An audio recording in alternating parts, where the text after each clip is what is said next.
So it's a 2019 Toyota Tacoma SR5.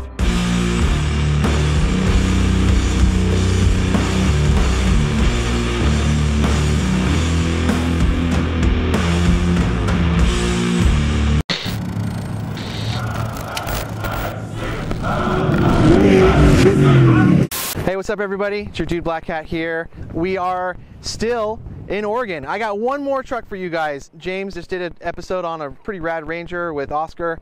We did a couple more episodes with a couple more Toyotas out here, and I got one more Toyota for you guys. This is Toyota Nation, man. I don't know what to say. We just keep getting Toyotas hitting us up to do some episodes, so that's what we're gonna do, man. This is Nick Quinn. He owns this pretty rad third gen Tacoma right behind us, and we're gonna go through this guy.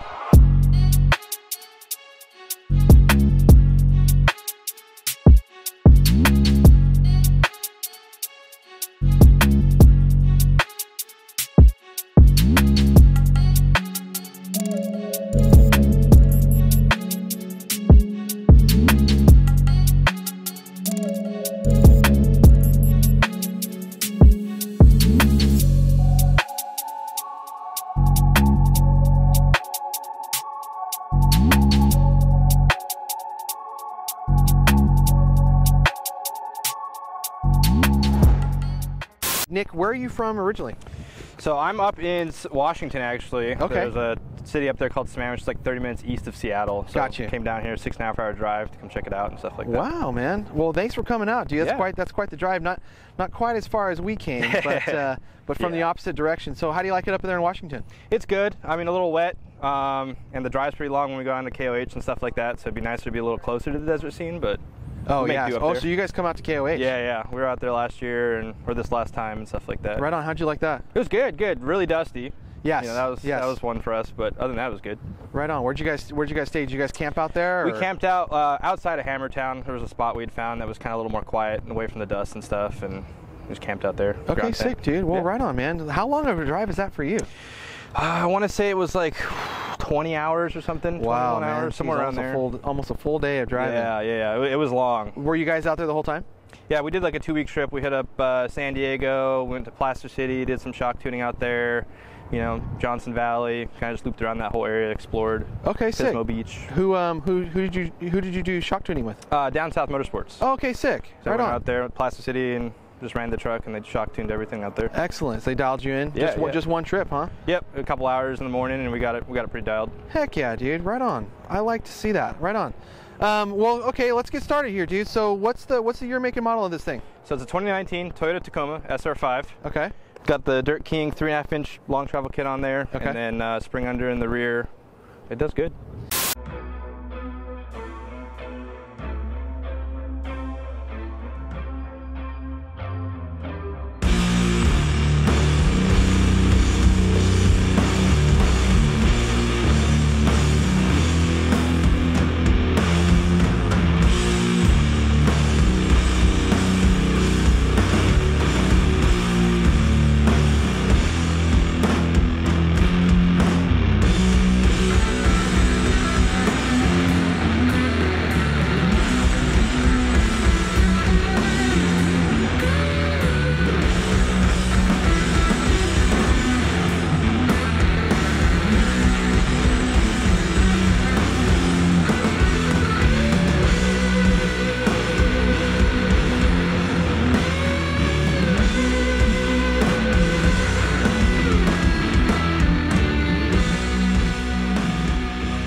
Well, sweet, dude. Well, let's get into this thing. I see first off, pretty clean front bumper with a push bar, or it could be utilizes like a light bar kind of deal. Yeah, so I have plans to get some more LPs put on there. Okay. Just got to get some mounts made up and stuff like that. Right on. Super clean with the balance, and then a nice aluminum skid plate underneath there. And then I see these are some pretty good size flare fenders. What fenders are these? So these are the McNeil 6-inch front glass, and then in the rear I have advanced 4.5-inch. Okay. I want to do the McNeils. I'm just waiting on some 6-inch short beds. Got you. And get that on there as well. Okay, right on. Yeah, shout out to our boy Mark over at McNeil. Makes really good fiberglass. Same company that's on Canyon's truck that we just shot earlier today. So, are these aftermarket headlights here? Yeah. So these are the Morimoto XBs with the amber DRL. They're like sequential turn signals, way better than factory. I can see a lot better. And then as far as front suspension, what do we got going on? So I saw Dirt King in here.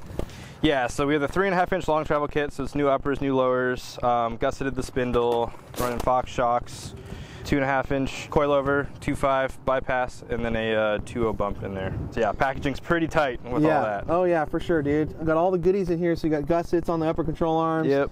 You got the nice Fox shocks with the clicky doos on there. And then in the back, tab mount's chopped. Frames plated back here for some extra strength. You got some bypasses. Are these triple bypasses? Yep, yep. And they're all 2.5s? Yep. What's the stroke on the coilovers and the bypasses? 8-inch. Oh, on both of them? Yep. And this thing's 4-wheel drive as well, right? Yeah.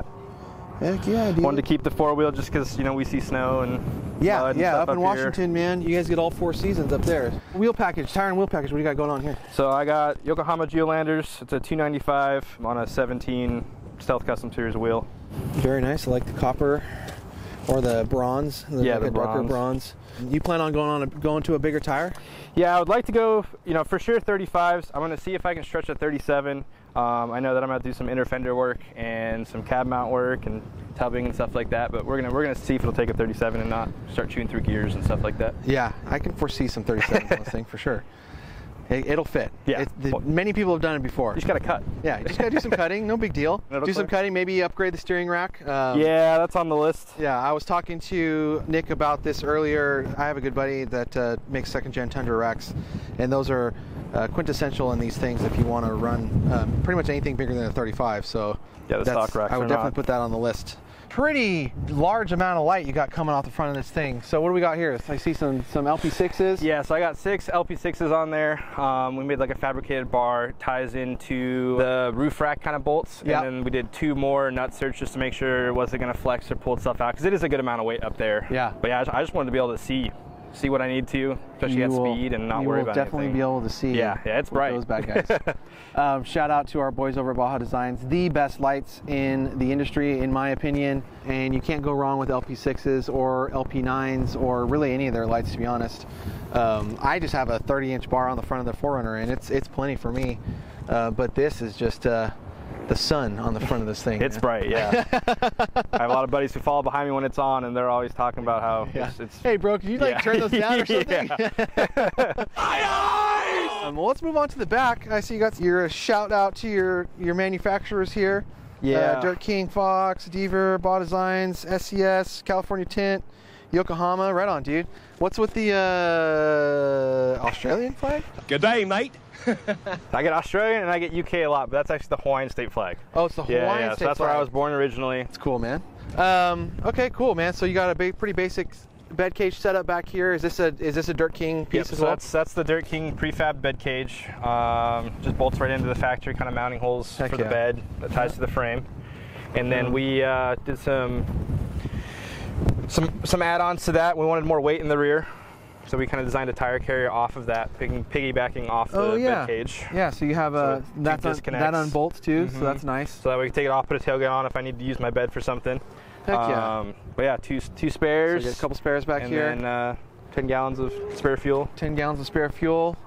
Which I was hesitant if we would need or not, but when I was out in Johnson Valley, it snuck up on us very quickly how fast yeah, for sure. Yeah, if you're out at KOH, man, you run out of fuel rather quickly because you're just mobbing all day long. I see a rear light bar from Baja Designs right here. Yep, that's the RTL chase bar. You definitely need something when you're kicking up dust. Oh yeah, that's a great piece to have. Fire extinguisher.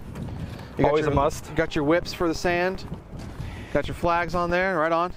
And then here's your dual spares set up back here. It's pretty clean, dude. Who did all the fab work on this guy? I had a buddy who I went to high school with, actually, who kind of went to school for learning how to weld, became a fabricator, and just one of my buddies. His Instagram's Mac Makes Muffins, and he just does kind of whatever needs to be built, he'll build. And he's building the Ranger right now, and it's going to be pretty rad. Is he also a really good muffin maker? Probably, I'd assume so. Can't have a name like that and not make muffins. Right? Are we waiting on another wheel to come in, or what's so I threw this in here for weight because when we were doing shock tuning, I wanted as much close to the weight as could. And you had these cans full, I'm guessing. I did, yep. So that way we get the truck dialed. I have the spare. This one actually has our spare wheel. This one actually has a torn bead, so it won't hold air. So it's just in there for weight distribution right now. Okay. Is this the torn beater here? Yeah, it's kind of on both sides. Gotcha. So it won't hold air, but it's in there just for weight. Right on. Makes sense. You got some nice speed straps holding her down. Love these things, man. And this is such a cool little add-on for the speed strap stuff. Makes things super nice and clean. Yeah, shout out to Speed Strap. Those are our boys too. Sweet, dude. And then you said these are 4-inch. Yeah, 4.5 inch advanced glass. Advanced fiberglass. Okay, right on. Used to be Glassworks back in the day. Then you said you had a set of Devers under this thing. So I do. Yeah. So it's spring under. Okay. Excellent. So that's Dirt King spring under kit. Got a 3.0 in there, 3.0 by 16, and then some 2.0 bumps. Okay, cool. And this is their shackle kit too. Yep. And then the whole frame's boxed from just pretty much about the cab back. Okay, excellent. Try to get as much rigidity as we can out of it. Yeah, nice. Yeah, nicely done. So you got 3.0 shocks back here too. Yeah. Dang, dude, this thing's set up pretty good, man. 3.0s are definitely tight. I'm kind of rubbing on the bypasses, so I'll have to space it out a little bit. What are the bypasses? What are they rubbing on? On the tire. Oh, they're just rubbing on the tire. Under articulations, they start to rub. Oh, got you. Well, that'll help if you get a a little bit wider of a rear end. Yeah. I was thinking about getting a little width and throwing some 6-inch glass on here. And then you have, so this is the stock Toyota rear end on this thing? Correct. Yeah. Stock rear end, stock bumper. Yeah, we got plans to get rid of that. What's your plans for the rear end? Want to do a re-gear. I kind of want to do a swap too, just because I have the smaller rear end since it is an SR5, not a TRD. We were kind of chatting about Sequoia rear ends and stuff like that. Yeah, so I think a Sequoia rear end would do good. If you really want to do yourself a favor, just get something like a 9-inch. Yeah. Just so you want it done, you know what I mean? Correct. Yeah. Even if you want to do like a fabricated housing, would I was looking at some of those options too, and just starting fresh, be able to get some discs in the back on this thing since they come factory with drums and. Yeah, 100%. Yeah, which is a weird thing to me because all the Foreigners come with disc brakes. Yeah. But they leave the drums on the Tacomas and the Tundras. Yeah. Interior. So let's move to the interior. Okay, right on, man. Nice factory. Still smells like a new truck. So I wanted to try to keep it as kind of like OEM plus as possible. Yeah. I just didn't want to lose too many of the creature comforts and stuff like that. Right, yeah, for sure, dude. So you got a RAM mount here for your phone. Do you use a navigation system? So I have Onyx on my phone. I was going to get kind of a tablet set up. I just haven't had a chance to do that yet. Something a little more permanent in the truck, but another Onyx user up here in the Pacific Northwest. These guys up here, what they're doing because they're using the right stuff, man. And I'll say it again, we love Onyx. It's such a good app. It's very user friendly, and it works on your phone, man, which not a whole lot of other apps do. Instead of having to put a big Lowrance system in here that's quite confusing, and Onyx is very intuitive, and with their new feature, the route builder built in there now, it's even better than it was a year ago. So right on, man. And then this is like a little thing you have here. Yeah, so that's the Expedition Essentials mount. They make them for a few different types of vehicles, but it's just kind of a modular mount style. So I have a GoPro mount on there, so I can get kind of some dash cam footage and stuff like that. I got my Midland radio hooked up in there, and then a RAM mount for my phone.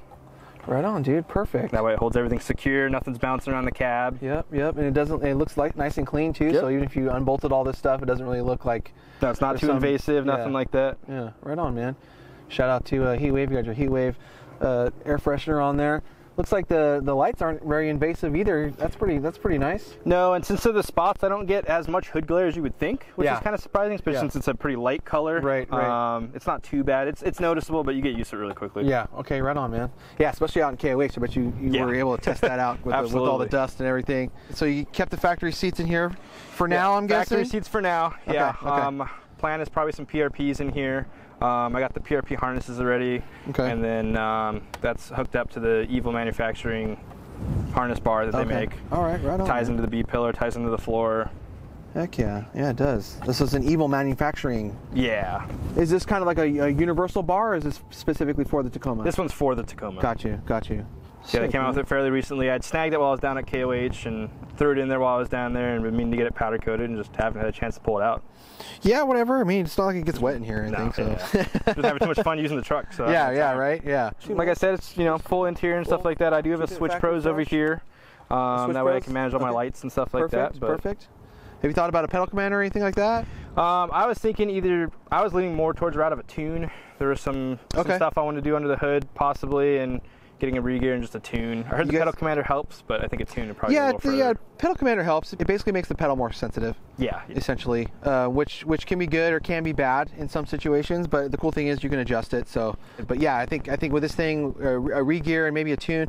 Do you guys have like smog laws or anything in Washington? Not anymore. So they don't do emissions, nothing like that. Okay, so you can do whatever the heck you want to this engine. Yeah. Heck yeah, man. Well, in that case, just throw all your cash in the engine bay, and then that's where that's gonna go. Nick, thank you so much, dude. We really appreciate you making that long drive down here to meet up with us. If you guys have any questions for Nick, you can go ahead and hit him up on Instagram. What's your Instagram? My Instagram's dat_sand_taco. If you guys are interested in his build, have some questions, where'd you get this? How'd you do that? I'm sure he'd be more than willing to answer your questions. If you guys have any questions for us or for Nick, you can also do in the comments below on this episode. With that said, you guys, thank you so much for tuning in. We love you guys. We appreciate your support as always.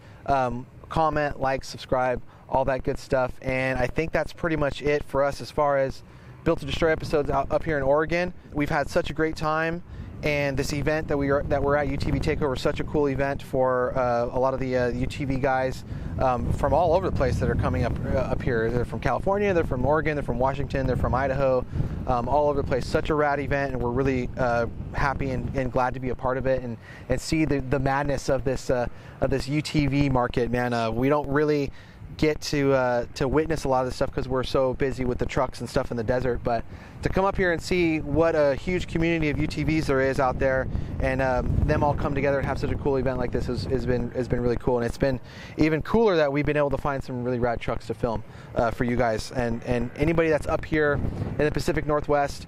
There is inspiration, because there's guys out here that are building it. They're building these trucks, and I know it's hard to watch everybody in Southern California, but there are people around that aren't in California that are building this stuff. So make sure that you guys find them, contact them, and build your own community up here. And then, maybe in a few years we'll all get together somewhere in the middle. And do some cool stuff. So with that said, you guys, thank you so much for watching. Like, comment, subscribe, all that good stuff. We love you so much. That's it for us out here in Oregon. We'll see you guys on the next one.